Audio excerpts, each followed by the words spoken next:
Break नंतर बातमीपत्रात आपलं पुन्हा एकदा स्वागत आहे। युद्धविरामानंतरही गाझा पट्टीतील निर्वासितांचं दुःख काही संपत नाहीये।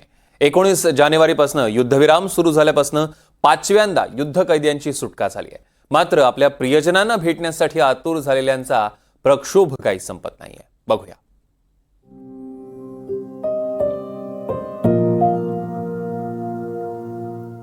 तेल अवीव आणि गाझामधील सध्याची परिस्थिती कही खुशी कही गम अशी आहे। युद्धविरामावेळी निश्चित झाल्याप्रमाणे हमासने त्यांच्याकडील ओलीस ठेवलेल्या नागरिकांना सोडण्यास सुरुवात केली आहे, तर तिकडे इस्रायलकडून हमासच्या युद्धकैद्यांनाही सोडण्यास सुरुवात झाली आहे। 20 पेक्षाही जास्त वर्षांची शिक्षा झालेल्या हमासच्या युद्धकैद्यांना जिथे आपण मायभूमीला पाय लावू की नाही अशी चिंता सतावत होती, आपला अंत इथल्या तुरुंगात होणार अशी मनाची तयारी त्यांनी करून घेतली होती, तर दुसरीकडे गाझा पट्टीतले त्यांचे कुटुंबीय त्यांच्या परतण्याच्या वाटेकडे डोळे लावून बसले होते।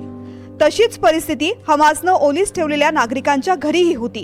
या युद्धानं प्रचंड हानी केली असली तरी युद्धविराम होताना झालेल्या कराराने हमासचे युद्धकैदी आणि ओलीस ठेवलेले नागरिक घरी परतण्यास सुरुवात झाली आहे। हे दृश्य तेल अवीव मधल्या एका हॉस्पिटलचं आहे। ओलीस ठेवलेले ओहद बेन अमी यांची सुटका झाल्यावर त्यांना याच रुग्णालयात ठेवण्यात आलंय।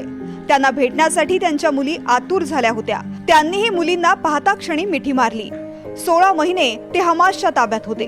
त्यावेळी सहन केलेला अनन्वित अत्याचार त्यांच्या मुलींना भेटल्यावर ओहद विसरून गेलेत। त्यांच्यासोबत आणखीन 3 जणांची सुटका झाली आहे। 19 जानेवारीपासून युद्धविराम सुरू झाल्यापासूनची ही 5वी अदलाबदल होती। शनिवारी इस्रायलनं 183 पॅलेस्टिनी कैद्यांची सुटका केली आहे, तर यापूर्वी 18 ओलिसांना मुक्त करण्यात आलंय।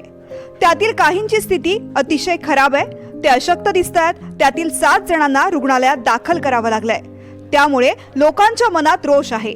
गाझामधील बंदिवासातून सुटका झालेल्या एली शराबीचे मेहुणे सांगतात, त्याच्या डोळ्यात तेजच राहिलं नाही। त्याच्या चेहऱ्यावर नेहमी दिसणारा आनंद नाहीसा झालाय। तो गोंधळलेला दिसत होता। त्याच्या आत काय चाललंय याची आपण कल्पनाही करू शकत नाही। त्यामुळे त्याच्या जिवंत असण्याचा आनंद आम्हाला असला तरी त्याला पाहिल्यावर तो या सगळ्यातून कसा सावरणार असंच वाटतंय। ओलिसांची स्थिती आणि हमासनं त्यांना हँडओव्हर वेळी बोलण्यास भाग पाडल्याची दृश्य समोर आल्यावर इस्रायलमध्ये संताप आणखीन वाढलाय।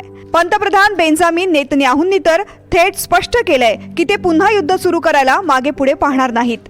त्यातच तेल अवीवमध्ये प्रक्षोभ वाढतोच आहे। रस्त्यांवर लोक निदर्शनं करतात। हमासनं उर्वरित ओलिसांची सुटका करण्यासाठी निदर्शनं केली जात आहेत, कारण दोन्हीकडच्या नागरिकांना आपले लोक परत हवेत आणि त्यांना सुखी आयुष्य जगायचंय। There's a lot of white noise around all of this about politics and land and borders and the post-war governance. मला खात्री आहे की आमच्यासारखेच गाझा आणि पॅलेस्टिनियन लोक शांततेची अपेक्षा करत असतील। आमच्यासारखीच त्यांचीही कुटुंब आहेत। बहुतेक उजव्या विचारसरणीचे लोक सामान्य शांततापूर्ण जीवन जगू इच्छितात। मला वाटतं की गाझा किंवा पॅलेस्टाईनमधील बहुसंख्य लोकांनाही कदाचित लायन, एली आणि त्यांच्या मुलींप्रमाणेच शांततेत जगायची इच्छा आहे। दुसरे दृश्य गाझा पट्टीमधील घरांची परिस्थिती दाखवतात।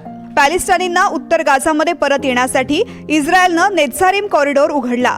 तो सुमारे 6 किलोमीटर लष्करी क्षेत्राचा भाग आहे। याच भागात चहूबाजूंना केवळ विनाशच दिसतायत ती जमीनदोस्त झालेली घरं, त्यांच्या सांगाड्यांमध्ये आपल्या आठवणी आणि वस्तू शोधणारे हतबल लोक। प्रत्येक सत्तेच्या हव्यासामागे आणि जमिनीच्या वादात विचारांची घोडं नाचवणाऱ्या दहशतवादी संघटना किंवा देश यांच्या युद्धात बळी मात्र लाखो निरपराधांचा जातो। युद्धाला दया किंवा करुणा नसते। सत्तेची भूक क्षणभंगुर विजयासाठी कोवळ्या मुलांपासून वयोवृद्धांचाही बळी घेते। युद्ध म्हटलं की हेच निर्दयी वास्तव डोळ्यांसमोर नाचतं। युद्ध संपलं तरी त्याच्या छिन्न विच्छिन्न आठवणी कशा पुसणार। Bureau report, NDTV Marathi.